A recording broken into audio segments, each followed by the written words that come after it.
அன்புடன் கேட்டுக்கொள்கிறோம்.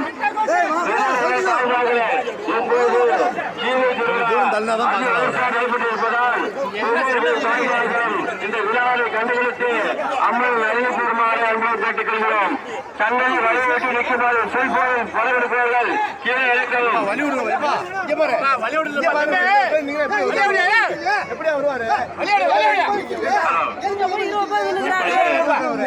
எடுத்து கொண்டு